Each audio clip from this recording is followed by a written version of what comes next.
So ഇന്ന് ഞാൻ മഹീന്ദ്രയുടെ ഒരു കസ്റ്റമർ ഇവന്റിന് വേണ്ടി വന്നതെന്ന് മീൻസ് കസ്റ്റമറിന്റെ ഫീഡ്ബാക്ക് എടുക്കുന്ന എല്ലാം കൂടെ എല്ലാവരും മീറ്റപ്പ് ആണ് വന്നിരിക്കുന്നത്. അപ്പോൾ ഞാൻ ഇന്ന് സ്ഥലം എന്ന് പറയുന്നത് കൊട്ടിയത്തെ ബ്രൂക്കിലാണുള്ള, കൊല്ലം ജില്ലയിലെ കൊട്ടിയം ബ്രൂക്കിലാണുള്ളത്. ബ്രൂക്ക് റിസോർട്ടാണ്. അപ്പോൾ ഇന്ന് കുറെ കസ്റ്റമേഴ്സ് ഉണ്ടായിരുന്നു. അവിടെ നിന്ന് ഫീഡ്ബാക്സ് എല്ലാം എനിക്ക് കിട്ടി. മഹീന്ദ്ര B6 XUV90ന്റെയും പിന്നെ അല്ലാതെ എനിക്ക് ഇന്നത്തെ ദിവസം എക്സ്ട്രീംലി ഞാൻ സാറ്റിസ്ഫൈഡ് ആണ്. കാരണം എനിക്ക് തൊപ്പിയൊക്കെ കിട്ടി മഹീന്ദ്രയുടെ നിന്ന്. പിന്നെ എല്ലാ ഫുഡും എല്ലാം അവരെന്നെ സ്പോൺസർ ചെയ്തു. ഓവറോൾ ഞാൻ സാറ്റിസ്ഫൈഡ് ആണ്. അപ്പൊ ഇന്ന് നമ്മൾ ഇരിക്കുന്ന വണ്ടി B6 ആണ്. B6ന്റെ ടോപ്പ് ആൻഡ് വേരിയന്റ് പാക്ക് 3യിലാണ്. അപ്പൊ ഇതിന്റെ ഒരു ചെറിയ റിവ്യൂ ആണ് ഇന്ന് നമ്മൾ നോക്കാൻ പോകുന്നത്. ആദ്യം തന്നെ നമുക്ക് ഇന്റീരിയറിൽ തന്നെ തുടങ്ങാം. അപ്പൊ നമുക്ക് ഇന്റീരിയറിൽ തന്നെ തുടങ്ങാം. അത് കഴിഞ്ഞിട്ട് നമുക്ക് എക്സ്റ്റീരിയറിന്റെ കാര്യം പറയാം. പിന്നെ അല്ലാതെ നമുക്ക് പറയാനുള്ളത് special thanks to popular Mahindra for inviting me in this event and please subscribe to my channel. Let's get started.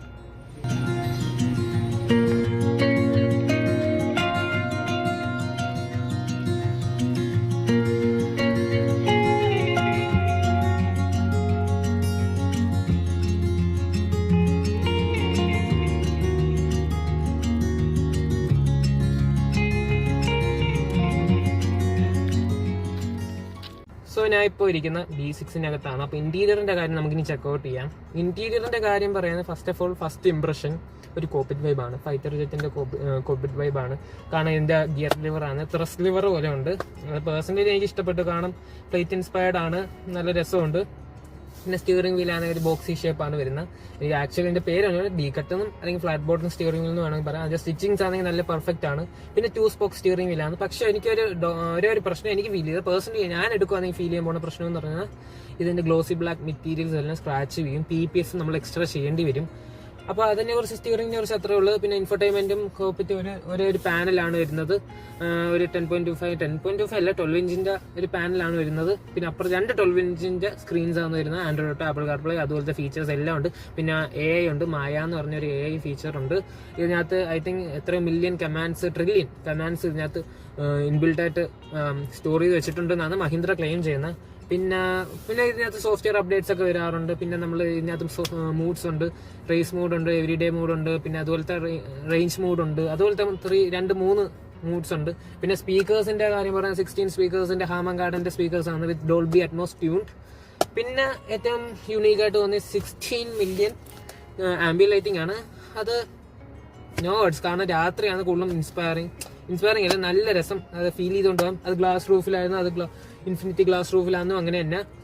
പിന്നെ ഞാൻ സെൻട്രൽ കൺസോളിന്റെ കാര്യം, ഗിയർ ലിവറിന്റെ കാര്യം പറഞ്ഞ റൊട്ടേറ്ററി നോബ്, കീസ് ഇതാണ് വരുന്നത്. കീസ് ഇതാണ് മെറ്റൽ ഫിനിഷിലാണ് വരുന്നത്. കുഴപ്പമില്ല, നല്ല കീസാണ് ഓഫർ ചെയ്തിരിക്കുന്നത്. പിന്നെ അതിന്റെ മേളിലായിട്ട് തന്നെ സ്റ്റാർട്ട് സ്റ്റോപ്പ് ബട്ടൺ വരുന്നുണ്ട്. അതൊരു ബട്ടൺ അല്ല, ഒരു ടച്ച് സെൻസിറ്റീവ് സ്വിച്ച് എന്ന് വേണമെങ്കിൽ പറയാം. പിന്നെ ഇവിടെ ഒരു മെറ്റീരിയൽ ഇങ്ങനെ പോകുന്നുണ്ട്. ഡ്രൈവർ ആൻഡ് കോ പാസഞ്ചർ അല്ലെങ്കിൽ കോ ഡ്രൈവർ സൈഡിലോട്ട് ഒരു ചെറിയൊരു സബ് ഡിവിഷൻ ഉണ്ട്. ഇതൊരു നല്ല രസമുണ്ട്, കാണാൻ ഒരു കോപ്പിറ്റ് വൈബ് തരുന്നുണ്ട്. പിന്നെ ഇതിൽ തന്നെ സ്റ്റോറേജ് വരുന്നുണ്ട് ആംബ്രസ്റ്റിന്റെ താഴെ തന്നെ. അപ്പോൾ ഇതുള്ള ബാക്കിലെ കാര്യം പറയാൻ ഞാൻ കയറി ഇരുന്നപ്പോൾ എനിക്ക് ഫീൽ ചെയ്യുന്നത് നല്ല കംഫർട്ടബിൾ ഒക്കെയാണ്. ഫ്ലാറ്റ് ഫ്ലോർ ആണ്, സുഖമായിട്ട് അപ്പുറത്തോട് ഇപ്പുറത്തും ചാടി കളിക്കാം. പിന്നെ ഐസോഫിക്സ് മൗണ്ട്സും 3-point സീറ്റ് ബെൽറ്റ്സും ഇൻഡിവിജ്വൽ ഹെഡ് റെസ്റ്റ് വരുന്നുണ്ട്. മിഡിൽ പാസഞ്ചർ ഫിക്സ്ഡ് ആണ്, അത് പറഞ്ഞിട്ട് കാര്യമില്ല.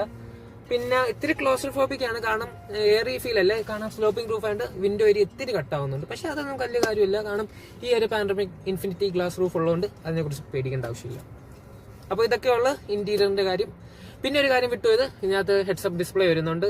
അത് വിസിബിൾ ആണ്. ഇപ്പൊ ഇത് കറന്റ് ഓഫ് ചെയ്തിട്ടേക്കുവാണ്, പക്ഷെ നല്ല വിസിബിൾ ആണ്. പിന്നെ നമ്മൾ റിമോട്ടിന്റെ കാര്യം പറയാം, റിമോട്ടിൽ കൂടെ തന്നെ നമുക്ക് ഫ്രണ്ടിലോട്ടും ബാക്കിലോട്ടും പിന്നെ ഓട്ടോ പാർക്ക് അസിസ്റ്റും വരുന്നുണ്ട് ഈ വണ്ടിക്ക്. പിന്നെ എഡാസിന്റെ കാര്യം പറയാം, എഡാസ് ലെവൽ 2 അതിനകത്ത് ഇൻക്ലൂഡ് ചെയ്യുന്നത് ക്യാമറ ആൻഡ് റഡാർ ആണ് വരുന്നത്.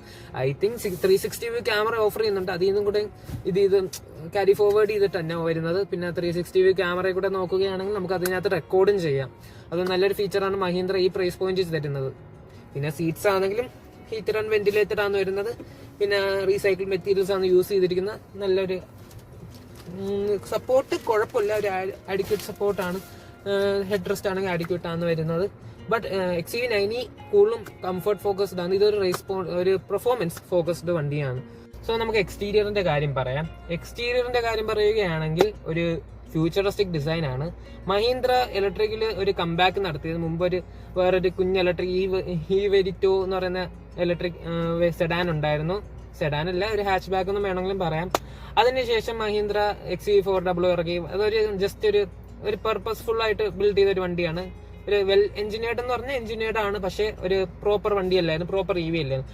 ബട്ട് ഈ വണ്ടി 2022 കാണിച്ചപ്പോ എല്ലാവരും കോൺസെപ്റ്റ് അല്ലേ ഇത്, വലിയ എന്തരാ കാണാൻ ഇതുപോലെ ഇരിക്കൂല, മറ്റേ എക്സ്പ്രസോയുടെ അവസ്ഥയായിരിക്കും Maruti Suzuki. But after 2 years 2024 നവംബറിൽ ഈ വണ്ടി അൺവീൽ ചെയ്തു. It is the same vehicle ആണ്. കാരണം കോൺസെപ്റ്റിൽ നിന്ന് സെയിം വെഹിക്കിൾ, ആ ഓറിയൻസ് മാത്രം ചേഞ്ച് ചെയ്തുള്ളൂ, ബാക്കി എല്ലാം സെയിം ആണ്. കാരണം മഹീന്ദ്ര ഈ കാര്യത്തിലൊക്കെ പ്രോപ്പർ ആണ്. കാരണം കോൺസെപ്റ്റിൽ നിന്ന് പ്രൊഡക്ഷൻ ആണ്, പ്രീ പ്രൊഡക്ഷൻ ആണ്, ഏതാണ്ട് സെയിം വണ്ടികളായിരിക്കും ഇറങ്ങുന്നത്. സോ ഡിസൈൻ ഫ്യൂച്ചറിസ്റ്റിക് ഡിസൈൻ ആണ് ഓഫർ ചെയ്തിരിക്കുന്നത്. എനിക്ക് പേഴ്സണലി ഇഷ്ടപ്പെട്ടു. ഫോട്ടോസിൽ കാണുമ്പോൾ കുഞ്ഞായിട്ട് ഓടുമ്പോൾ ഇത് വലുതാണ്. Actually in real life it is bigger. പിന്നെ ഫ്രണ്ടിൽ ഡിസൈൻ നോക്കാൻ C ഷേപ്പിലെ DRLs ഒക്കെ വരുന്നുണ്ട്. ഒരു ഹിഡൻ ഹെഡ് ലാംപ്സ് വരുന്നത് അത്യാവശ്യം പവർഫുൾ ആണ്, അത്യാവശ്യം റിയലി പവർഫുൾ. പിന്നെ എയറോസ്കൂപ്സ് വരുന്നുണ്ട്. പിന്നെ അല്ലാതെ വീൽസിന്റെ കാര്യം പറയുകയാണെങ്കിൽ 19 inch വീൽസ് ആണ് വരുന്നത്. Base model I think 18 inches ആണ് വരുന്നത്. അത് I think എയറോ വീൽസ് ആണ് വരുന്നത്. സ്റ്റീൽ വീൽസ് ആണ് ഓഫർ ചെയ്യുന്നത്. പിന്നെ അല്ലാതെ സൈഡ് ലെങ്ത് പറയുന്നത് 4.3 meters അടുത്ത് വരും. പിന്നെ അല്ല ഓറിയംസിന്റെ കാര്യം പറയുകയാണെങ്കിൽ നമ്മൾ ഓറിയംസ് വരുന്നത് ക്യാമറ വരുന്നുണ്ട്, ഓട്ടോ ഫോൾഡിംഗ് ആൻഡ് മെമ്മറി ഫംഗ്ഷനോടെയാണ് വരുന്നത്. പിന്നെ ബ്ലൈൻഡ് സ്പോട്ട്സും വരുന്നുണ്ട്. ADAS Level 2 ഫീച്ചേഴ്സ് വരുന്നുണ്ട് ഈ വണ്ടിക്കകത്ത്. പിന്നെ ADAS Level 2 Plus ആണ്, മീൻസ് ADAS Level 2ന്റെ പ്രോ വെർഷൻ എന്ന് പറയാം, ഒരു അപ്ഗ്രേഡഡ് വെർഷൻ. പിന്നെ അല്ലാതെ വിൻഡോ ഏരിയ അത്യാവശ്യം ഉണ്ടെന്നേ പറയാൻ പറ്റുള്ളൂ. കാരണം ബാക്ക് ഇരിക്കുന്നത് ഇത്തിരിയായിട്ട് കുറവാണെന്ന് പറയാം. കാരണം ഇത്തിരി ക്ലോസ്ട്രോഫോബിക് ആയിട്ട് ഫീൽ ചെയ്യും. പിന്നെ ഗ്ലാസ് റൂഫാണ്, ഇൻഫിനിറ്റി ഗ്ലാസ് റൂഫാണ്. അത് എലിമിനേറ്റഡ് ആണ്, രാത്രിയാണ് കൂടുതൽ ആംബിയൻസ് ഉള്ളത്. അത് നമുക്ക് ഇന്റീരിയർ വരുമ്പം പറയാം. പിന്നെ അല്ലാതെ ബാക്ക് പ്രൊഫൈലിന്റെ കാര്യം പറയുകയാണെങ്കിൽ ഒരു കണക്റ്റിംഗ് ടൈൽ ലാംപ്സ് അല്ലെങ്കിൽ ഇൻഫിനിറ്റി ടൈൽ ലാംപ്സ് ആണ്. അതിനകത്തൊരു പാർട്ടി മോഡ് ഉണ്ട്. പാർട്ടി മോഡ് ആക്ടിവിറ്റി വന്ന് നമ്മുടെ ലൈറ്റ്സ് പാർട്ടിനൻസ് ബ്ലിങ്ക് ചെയ്യും.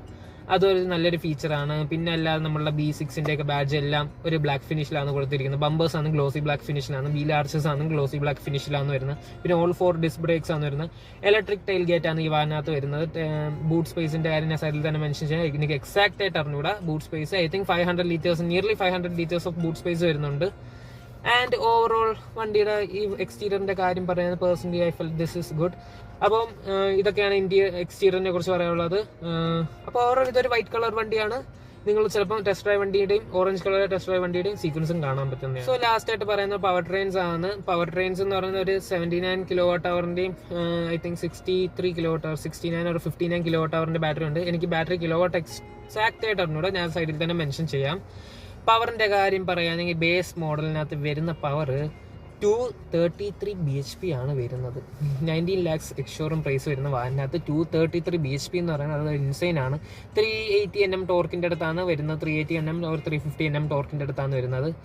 അത് പേഴ്സണലി അത്യാവശ്യം നല്ല പവർഫുൾ വണ്ടിയാണ്. 200 ഒക്കെ അറൌണ്ട് 8 സെക്കൻഡ്സിനുള്ളിൽ ക്യാച്ചപ്പ് ചെയ്യുന്നൊരു പവറാണ്. പിന്നെ ഈ സ്പെക്ക് പാക്ക് 3 ഞാൻ നേരത്തെ പറഞ്ഞ പാക്ക് 1ഉം പാക്ക് 2 എബോവിന്റെ പാക്ക് 2ന്റെ കാര്യമാണ് പറയുന്നത്. പാക്ക് 3യുടെ കാര്യം പറയുകയാണെങ്കിൽ I think 79 kWh ബാറ്ററിയാണ് വരുന്നത്. അപ്പോൾ അതിനകത്ത് വരുന്നത് 79 ആണെന്ന് ഞാൻ പ്രോപ്പറായിട്ട് പറയുന്നില്ല. കാരണം ഞാൻ ഇതിനെക്കുറിച്ച് ഡീറ്റെയിൽ ആയിട്ട് ബാറ്ററി പാക്കിനെ കുറിച്ച് പഠിച്ചതായിരുന്നു. പക്ഷേ വണ്ടി ഇറങ്ങിയ സമയത്തായിരുന്നു പഠിച്ചത്. ബട്ട് ഇറങ്ങിയിട്ട് ഇപ്പോൾ 5-6 മാസമായി. എനിക്ക് അന്ന് റിവ്യൂ എടുക്കാൻ കിട്ടിയില്ല, ഇപ്പോൾ ആണ് കിട്ടിയത്. സോ അതിൻ്റെ പവർ എന്ന് പറയുന്നത്, ഈ വണ്ടിയുടെ പവർ എന്ന് പറയുന്നത് 285 bhp ആണ്. Extremely powerful. 0 to 100 ഒക്കെ അറൌണ്ട് 6.8 സെക്കൻഡ് 6.9 സെക്കൻഡ്സിൻ്റെ അടുത്താണ് വരുന്നത്. അത് എക്സ്ട്രീംലി ഒരു ബീസ്റ്റ് സാധനമാണ്. നമ്മുടെ BMW X1 Ioniq 5 ലെവലിലോട്ടാണ് പോയിരിക്കുന്നത്. വേണമെങ്കിൽ 5 സീരീസ് മറ്റേ 330 എല്ലാം അതിൻ്റെ ഒരു പെർഫോമൻസ് ഒന്നും വേണമെങ്കിൽ പറയാം. പിന്നെ നമ്മളുടെ അല്ലാത്ത കാര്യം പറയുകയാണെങ്കിൽ ബാറ്ററി പാക്കിൻ്റെയും ഇതിൻ്റെ പവർ ട്രെയിൻസിൻ്റെ കാര്യം പറഞ്ഞു. പിന്നെ 0 to 100 charging time AC fast charging വരുന്നു, DC ഫാസ്റ്റ് ചാർജിങ് വരുന്നുണ്ട്. I think AC fast charging 100 kWh അടുത്ത് വരുന്നുണ്ട്. അതുപോലത്തെ കാര്യങ്ങളൊക്കെ വരുന്നുണ്ട്. അതൊക്കെ ഞാൻ ചാർജിങ് ഡീറ്റെയിൽസ് ഞാൻ ഡിസ്ക്രിപ്ഷനിൽ തന്നെ മെൻഷൻ ചെയ്യാം. കാരണം മെക്കാനിക്ക് പരമായിട്ട് കാര്യങ്ങൾ വേറെ കാര്യം പറയുന്നത് ഇൻഗ്ലോ പ്ലാറ്റ്ഫോമാണ്, ഇന്ത്യ ഗ്ലോബൽ പ്ലാറ്റ്ഫോമാണ്, സ്കേറ്റ് ബോർഡ് പ്ലാറ്റ്ഫോമാണ് വരുന്നത്. പിന്നെ നമ്മളെ BYD സോഴ്സ് ബാറ്ററിയാണ് വരുന്നത്. അപ്പോൾ ഇതൊക്കെയാണ് മെക്കാനിക്കൽ ആസ്പെക്ട്സ്. അപ്പം ഞാൻ ഇത് എക്സാക്റ്റ് ആയിട്ട് മെക്കാനിക്കൽ ആസ്പെക്ട്സ് ഞാൻ സൈഡിലല്ല ഡിസ്ക്രിപ്ഷനിൽ തന്നെ മെൻഷൻ ചെയ്യാം. കാരണം എനിക്ക് വണ്ടി എടുക്കാൻ റിവ്യൂ എടുക്കാൻ കിട്ടിയില്ല, അതുകൊണ്ടായിരുന്നു.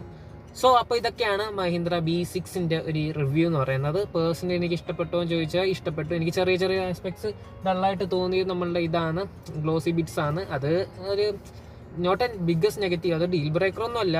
പിന്നെ പേഴ്സണലി എനിക്ക് ഇഷ്ടപ്പെട്ടു. കാരണം ഞാൻ ഈ വണ്ടി ഓട്ടിച്ചിട്ടില്ല. ഇനി ഓട്ടിക്കുന്ന ഒരു റിവ്യൂ ഇപ്പം ഉടനെ വരില്ല, കുറച്ച് നാളെടുക്കും. വണ്ടി അവൈലബിൾ ആകുമ്പോൾ ഓട്ടിക്കുന്ന ഒരു റിവ്യൂ കൂടെ ഞാൻ ചെയ്യുന്നതായിരിക്കും. സോ അപ്പോൾ ഇതൊക്കെയുള്ള മഹീന്ദ്ര B6-ന്റെ ഒരു video. If you like this video please like, share and subscribe to my channel. പിന്നെ special thanks to popular Mahindra. Dealership details ഡിസ്ക്രിപ്ഷനിൽ തന്നെ മെൻഷൻ ചെയ്തിട്ടുണ്ട്. And thanks for watching. Have a nice day. Bye by.